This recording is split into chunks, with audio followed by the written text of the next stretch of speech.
Hi అందరికీ. ఈరోజు మనం ఒక అద్భుతమైన ప్రయాణం చేయబోతున్నాం.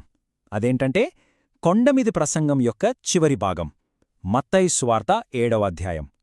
ఇది కేవలం ఒక పాత కథ కాదు, మన జీవితాన్ని బలంగా, స్థిరంగా ఎలా నిర్మించుకోవాలి అని చెప్పే ఒక ప్రాక్టికల్ గైడ్. శతాబ్దాలుగా ఎంతోమంది జీవితాలను మార్చిన ఈ సూత్రాలలో మనకోసమేముందో పదండి చూద్దాం. సరే, ఈరోజు మనం ప్రధానంగా 6 విషయాలు చూడబోతున్నాం.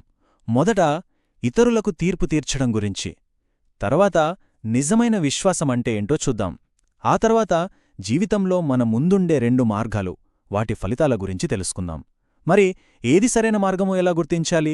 దానికి సమాధానమే ఫలముల ద్వారా గుర్తించడం. ఆ తర్వాత 2 ఇల్లు కట్టేవాళ్ల కథ. చివరగా అసలీ బోధనలకి అంత శక్తి ఎలా వచ్చింది అనే విషయం చూద్దాం. సరే, మన మొదటి సూత్రం. ఇది మనందరికీ బాగా తెలిసిన విషయమే కదా. ఇతరుల గురించి మాట్లాడటం, వాళ్ల తప్పులు వెతకడం, మనల్ని మనం సరిచూసుకోకుండా అవతలి వాళ్లని విమర్శించటం మనలో చాలా మందికి అలవాటు. మరి దీని గురించి ఈ అధ్యాయం ఏం చెబుతోందో చూద్దామా? మీరు తీర్పు తీర్చకుడి, అప్పుడు మిమ్మును గూర్చి తీర్పు తీర్చబడదు. ఈ ఒక్క వాక్యం చాలా సూటిగా స్పష్టంగా ఉంది. మనం ఇతరులకి ఏ గీత గీస్తామో మనకి కూడా అదే గీత గీయబడుతుంది. ఇది ఒక హెచ్చరిక, అదే సమయంలో మనల్ని మనం కాపాడుకోవడానికి ఒక మార్గం కూడా. ఈ స్లైడ్ చూస్తే మనకు విషయం చాలా క్లియర్గా అర్థమవుతుంది. ఆ నలుస్సు, దూలం అనే రూపకం ఎంత పవర్ఫుల్ అంటే, చూడండి, అవతల వాళ్ల కంట్లో ఓ చిన్న నలుసు పడితే మనకు వెంటనే కనిపిస్తుంది. కాని మన కంట్లో ఓ పెద్ద దూలమున్నా దాన్ని మనం పట్టించుకోం. వింటుంటేనే కొంచెం నవ్వొస్తుంది గదా. మనల్ని మనం సరిచేసుకోకుండా ఇతరులను విమర్శించడం ఎంత హాస్యాస్పదమో ఇది చూపిస్తుంది. అయితే మరి ఏం చేయాలి? దారేంటి? చాలా సింపుల్. ముందు మనల్ని మనం చూసుకోవాలి. మన కంటిలో ఉన్న ఆ దూలాన్ని ముందు తీసేయాలి. అప్పుడు మన చూపు స్పష్టంగా ఉంటుంది. అప్పుడు నిజంగా అవతలి వాళ్లకు సహాయం చేయగల స్థితిలో ఉంటాం. అంటే విమర్శించడం కాదు, సహాయం చేయడం ముఖ్యమన్నమాట. సరే, ఇప్పుడు మన 2వ సూత్రం వైపు వెళదాం. అదే నిజమైన విశ్వాసం. ఇతరులతో మన సంబంధం నుంచి దేవునితో మన అనుబంధం వైపు ఈ ప్రయాణం ఎలా సాగుతుందో ఇక్కడ చూద్దాం. ఈ మాటలు వింటుంటేనే ఎంత ధైర్యం వస్తుందో కదా. అడగండి, మీకివ్వబడుతుంది. వెతకండి, మీకు దొరుకుతుంది. తట్టండి, మీకు తీయబడుతుంది. ఇదొక బ్లాంక్ చెక్ లాంటిది. మనం మనస్ఫూర్తిగా అడిగితే దేవుడివ్వడానికి సిద్ధంగా ఉన్నాడు అనే ఒక బలమైన భరోసా ఇది. ఇక ఈ అధ్యాయంలోనే ఇంకో అద్భుతమైన, మనందరికీ తెలిసిన సూత్రం ఉంది. అదే ద గోల్డెన్ రూల్. అంటే ఇతరులు మనతో ఎలా ఉండాలని మనం కోరుకుంటామో మనం కూడా వాళ్లతో అలాగే ఉండాలి. ఎంత సింపుల్గా, ఎంత పవర్ఫుల్గా ఉందో చూడండి. అందుకే దీన్ని అన్ని ధర్మశాస్త్రాల సారం అని అంటారు. ఇది ఏ మతానికైనా, ఏ సంస్కృతికైనా వర్తిస్తుంది. ఇప్పుడు మనం 3వ సూత్రానికొచ్చాం. ఇక్కడ కథ ఒక కీలకమైన మలుపు తీసుకుంటుంది. మన జీవితంలో మనం ఎదుర్కొనే ఒక పెద్ద ఎంపిక గురించి ఈ భాగం మాట్లాడుతుంది. ఇక్కడ చూడండి, 2 దారులున్నాయి. ఒకటి వెడల్పాటి దారి, చాలా సులభంగా ఉంటుంది, అందరూ అందులోనే వెళ్తారు. కాని ఆ దారి చివరకు నాశనానికి తీసుకెళ్తుంది. ఇంకొకటి ఇరుకైన దారి, దాన్ని కనుక్కోవడం కష్టం, అందులో నడవడం ఇంకా కష్టం. చాలా కొద్దిమంది ఆ దారిలో వెళ్తారు, కాని ఆ దారే జీవానికి తీసుకెళ్తుంది. ఇప్పుడు ప్రశ్నేంటంటే, మనం ఏ దారిని ఎంచుకుంటున్నాం?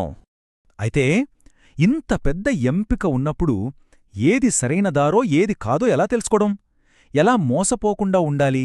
దానికి సమాధానమే మన 4వ సూత్రం, ఫలముల ద్వారా గుర్తించడం. మొదటి హెచ్చరిక చాలా స్ట్రాంగ్గా ఉంటుంది.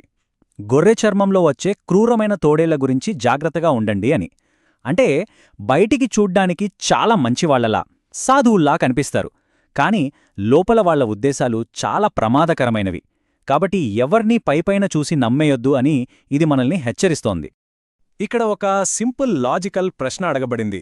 ఎవరైనా ముళ్ల పొదలకి ద్రాక్షపళ్ళు కోస్తారా, లేదా పల్లెరు చెట్లుకో అంజూర్పు పళ్ళు కోస్తారా? కోయర్ కదా. మనందరికీ తెలుసు. ఇది ఒక చిన్న ఉదాహరణే, కాని దీని వెనుక ఒక పెద్ద సత్యముంది. అదేంటంటే, మంచి చెట్టెప్పుడు మంచి పళ్లనే ఇస్తుంది, చెడ్డ చెట్టు చెడ్డ పళ్లనే ఇస్తుంది. సింపుల్. అలాగే ఒక మనిషి యొక్క నిజస్వరూపం వారి పనుల ద్వారానే బయటపడుతుంది. వాళ్లు చెప్పే మాటలు కాదు, వాళ్ల జీవితం ఇచ్చే ఫలితాలే అసలైన సాక్ష్యం. కాబట్టి చివరికి చెప్పేది ఒకటే, వారి ఫలముల వలనే వారిని మీరు గుర్తిస్తారు. మాటల్ని కాదు, చేతల్ని నమ్మండి, ఫలితాల్ని చూడండి. అప్పుడు సత్యమేంటో అసత్యమేంటో స్పష్టంగా తెలుస్తుంది. ఇప్పుడు మనం ఈ అధ్యాయంలోని క్లైమాక్స్కి అంటే 5వ సూత్రానికి వచ్చాం. ఇద్దరు ఇళ్ళు కట్టేవాళ్ల కథ. ఇప్పటిదాకా మనం నేర్చుకున్న సూత్రాలన్నిటినీ కలిపి ఒకే ఒక్క శక్తివంతమైన కథ రూపంలో మన ముందుంచుతుంది ఈ ఉపమానం. మొదట బుద్ధిమంతుడి కథ. ఇతను తన ఇంటిని బండమీద కట్టాడు. ఇది కేవలం ఇల్లు కట్టడం గురించి కాదు, మన జీవితాన్ని ఒక బలమైన పునాది మీద అంటే జ్ఞానం మీద ఎలా కట్టుకోవాలి అనేదానికి ఇది ప్రతీక. చూడండి, బుద్ధిమంతుడు అంటే ఎవరు? దేవుని మాటల్ని కేవలం వినేవాడు కాదు, వాటి ప్రకారం నడుచుకునేవాడు. ఆ నడవడికే అతని జీవితానికి బలమైన పునాది. అందుకే జీవితంలో ఎన్ని కష్టాలు, తుఫాన్లొచ్చినా సరే అతని జీవితమనే ఇల్లు మాత్రం స్థిరంగా నిలబడుతుంది. ఇక దేనికి పూర్తి ఆపోజిట్ బుద్ధిహీనుడి కథ. ఇతను తన ఇంటిని ఇసుక మీద కట్టాడు. అంటే ఎలాంటి స్థిరమైన పునాది లేకుండా కేవలం పైపై మాటలతో జీవించడానికి ఇది ఒక ఉదాహరణ. ఇక్కడ గమ్మత్తైన విషయమేంటంటే ఈ బుద్ధిహీనుడు కూడా అవే మాటలు విన్నాడు. ఇద్దరూ విన్నది ఒకటే, కాని ఇతను విన్నాడు, వదిలేశాడు, వాటిని ఆచరించలేదు. అందుకే అదే తుఫాను, అవే కష్టాలు వచ్చినప్పుడు అతని ఇల్లు పేకమేడలా కూలిపోయింది. అది కూలిపోయింది, దాని పతనం చాలా ఘోరంగా ఉంది. ఈ మాటలు వింటుంటేనే భయమేస్తోంది గదా. సరైన పునాది లేకపోతే పతనం ఎంత తీవ్రంగా ఉంటుందో ఇది హెచ్చరిస్తోంది. అందుకే వినడం కాదు, ఆచరించడమే ముఖ్యం. సరే, ఇక మన చివరి పాయింట్కి వచ్చేశాం. అసలు ఈ బోధనలకి అంత శక్తి ఎలా వచ్చింది?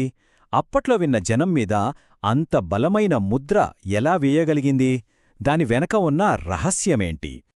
యేసు ఈ మాటలన్నీ చెప్పడం ముగించాక అక్కడున్న జనం మొత్తం ఆశ్చర్యపోయారట. వాళ్ళు ఊరికే వినలేదు, అక్షరాల షాక్ అయ్యారు. ఎందుకంటే వాళ్లంతకుముందెప్పుడూ ఇలాంటి మాటలు వినలేదు. దానికి కారణం ఈ చివరి వాక్యంలో ఉంది. ఆయన వారి శాస్త్రుల వలె కాక అధికారంగలవాని వలె వారికి బోధించాడు. అప్పటి పండితులు ఏం చేసేవారు? పాత గ్రంథాల్లో ఇలా ఉంది, ఫలానా గురువు ఇలా అన్నారు అని చెప్పేవారు. కాని యేసు అలా కాదు. ఆయన తన సొంత అధికారం నుండి, దేవుని అధికారం నుండి నేరుగా మాట్లాడారు. ఆ అధికారమే వాళ్లని కదిలించింది. సరే, ఈ అధ్యాయం మొత్తం విన్నాక మన ముందు ఒక పెద్ద ప్రశ్న మిగిలిపోతుంది. మన జీవితం అనే ఇల్లు జ్ఞానమనే బండమీద కట్టబడిందా, లేక కేవలం మాటలు అనే ఇసుక మీద కట్టబడిందా? రాబోయే ఎలాంటి తుఫానునైనా అది తట్టుకోగలదా?